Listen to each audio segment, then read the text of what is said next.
welcome back to my channel. Alright, so this is part 3 of the Jason years. So we're gonna see a more mature Jason throughout these 6 years. So make sure to like, share, and subscribe, please. I would very much appreciate it. So we start off the year 2000 in Jason recovering from his gunshot wound and what Sunny and Carly have done to him. He has decided to leave town, which to me is a good choice, and that leaves him without Elizabeth. Elizabeth is 18 at this time, so she does need some time to figure herself out and what her life looks out without Lucky.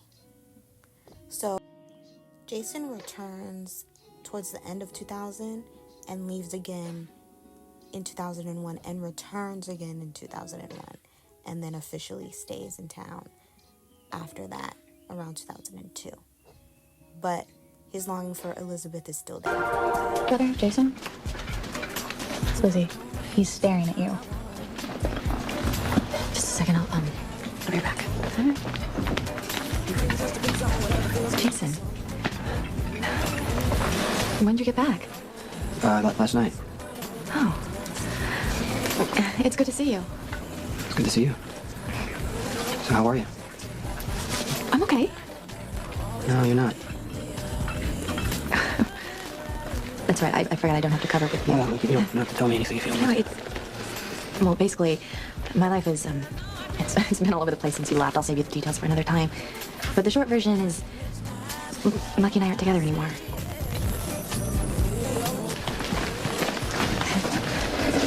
So everything that you said about Lucky, it was true. I just wish I'd believed you. Oh, you loved him. Yeah. You warned me that I couldn't be myself with him, and you know, you're absolutely right. So you ended it? Mm-hmm. Yeah. Now here comes an obstacle that didn't need to be an obstacle between Liz and Jason. Xander. Xander is such a mess of a man. Xander's character is completely ridiculous. And I don't understand how Elizabeth, she's not even in love with Xander. She just ends up sleeping with him a couple of times. And he gets in between Jason and her. Liz does end up having Xander's baby, but at that point in time, he's dead. So he's not even in the picture in the future. But this did not need to happen because Xander was in love with Emily for the longest. Emily, Jason's sister. This did not need to happen. Complete waste of time where Jason and Elizabeth could have been together. And Liz is especially annoying at this point because she's defending him tooth and nail when she clearly has feelings for Jason. Now, in the year of 2002, Jason and Elizabeth never get together. Sunny ends up, faking his death, and Jason lied to her, and she didn't accept the lie. So they never even gave it a chance to be a couple. So during this time, with all the ridiculousness going on with Sunny. Oh, did I mention that Sunny and Carly are married? And he adopted Michael? Yeah. Further putting Jason in a tough spot and also keeping Michael away from AJ. But we're going to come back to that. Brenda ends up coming to town. Brenda is Sunny's former girlfriend. One of the many loves of his life. She ends up coming back, and Jason and her end up getting married in Las Vegas. Why are they married, you ask? All because of Sunny. And also, she thinks that she's dying, so she marries Jason. I honestly love this pairing. In the background around 2002, Courtney comes to town. Courtney is Sunny's long-lost sister. And she ends up marrying AJ in a weird relationship that they have. Now, the marriage is a ploy to get back at Sunny because of what? Because of Michael. Yep. Anyway, Jason and Courtney know each other. Brenda and Jason end up getting a divorce and she leaves town again, but on good terms. So they get together in 2003, Courtney and Jason. Now, Sunny hates this. Sunny is preaching that Jason's life is too dangerous, blah, blah, blah, da, da, da, da, this. Literally, they are coming to blows over Courtney. Long story short, Jason and Courtney end up marrying. Now, a whole bunch of crap ensues. She ends up getting kidnapped, hit by a car, ends up losing their baby. Just a bunch of stuff that Sunny warned her about, but she wanted to be the one to make her own decision, so she did. But it all ended up being for nothing. Right to stop him. Within a right, Jason. Oh my God, I mean, we have an obligation to stop my brother from committing cold-blooded murder. Sonny is obviously out of his mind with guilt and jealousy. He's not thinking clearly. He needs you, Jason, his best friend, to think for him. It's not my place. You would take a bullet to save Sonny's life, so save it now. Go out. I can't do that, Courtney. No, you mean you won't? It's too late. Not until Alcazar is dead. I will sit on his doorstep if I have to. You're not going anywhere near there right now. You don't understand, do you, Jason? Sonny is about to throw his life away. Michael and Morgan could lose their father. Carly could lose her husband. A whole family would be destroyed just because you wouldn't help. Sonny doesn't want my help. He's doing what he needs to do. He gets to decide that. Okay, so if I want to jump off a bridge, you're just going to kiss me goodbye? That's not what's happening right now. Sonny's doing what he thinks he has to do. That's it. It's the world he lives in. It's the world I live in. I thought you knew that. I thought I did too. I guess we both were wrong.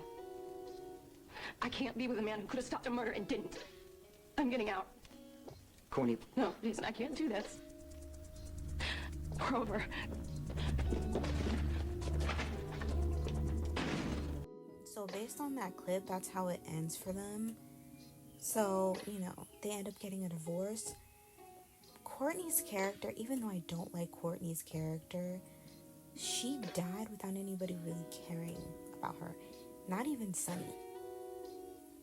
Sunny, towards the end, totally disregarded her. Yeah. But that's Sunny for you. So, while this is going on, Lorenzo Alcazar enters town. And he's the big bad. He's Sunny's enemy.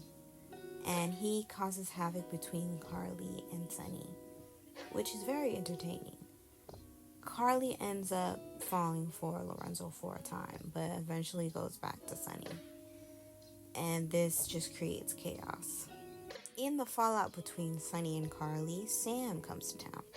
Sam is a con artist who ends up falling for Sunny. And also, Sunny has another long-lost sibling, Rick.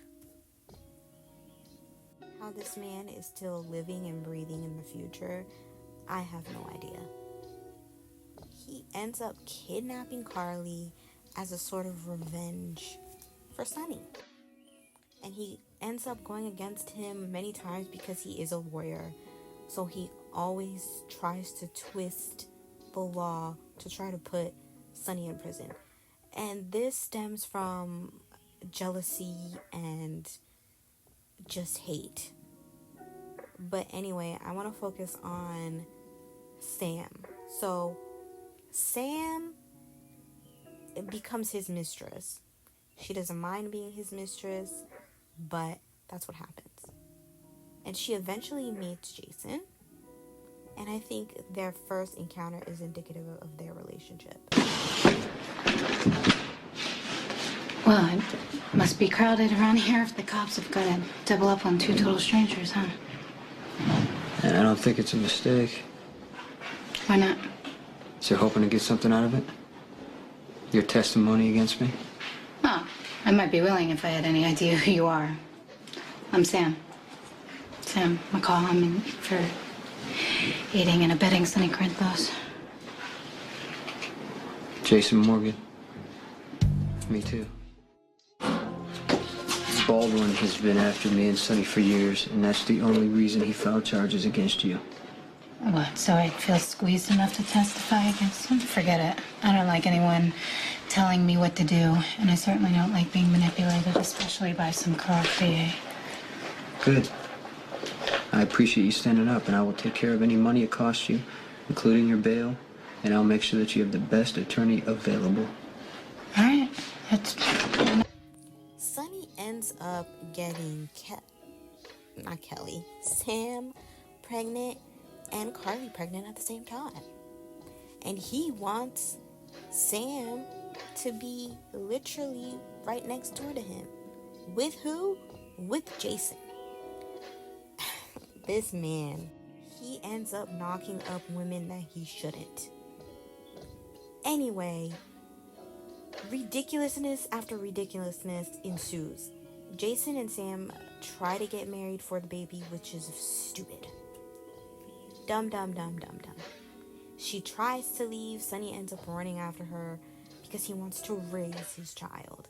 Even though this man is never raising his children, the mother of his children are always the ones taking care of what? Their children. Because he's always committing crimes. Sam ends up having a friendship with Jason, but the baby doesn't end up surviving. She has a stillbirth. During Sam's grieving for her baby, she ends up having feelings for Jason. And this relationship is the longest relationship that he will ever have. When I started watching General Hospital, Jason and Sam were the couple to see. Now, Sam is someone who was never really truly loved growing up. She's sort of a man pleaser. That's why she fell so head over heels for Sonny, because he gave her attention. Jason, on the other hand, respects her and thinks she's very capable. So in the years that they spend together, they become like a duo, solving crimes, committing crimes. She accepts him in everything that he is and what he does for work, unlike any woman before. But this has detrimental consequences for Sam and also Jason at times. But let's get back to this family. The Quartermains have dwindled. They have really dwindled. They are still one of the richest family, but every single character has fallen from grace in a way. Alan, the father, is always complaining about his sons. Monica is trying to do her best in her job at the hospital. AJ is just cracked. He's cracked. And this video will show you how he's cracked. Michael doesn't belong to you. I'm his father. I'm taking him with me. He wants to be with me, you know? We bonded. Finally. Let you jackals around to keep us apart. You lie to him. Sonny and Carly are looking for Michael too, AJ. You know what? Maybe he's with his real family right now, finding out what you did. Shut up! I'm taking my son. Get on a plane. You're never going to see us again. But first, I have a little unfinished business to settle. Say goodnight, golden boy. Shoot me? I'll make you feel like a man, like you finally won. Go ahead. You don't think I will? You underestimate me. Go ahead. I'm willing to die if it means you never get near Michael again. Do it, AJ. Shoot me! No! Let go! Oh my God! Stop! You're crazy. You're gonna Ethan. No!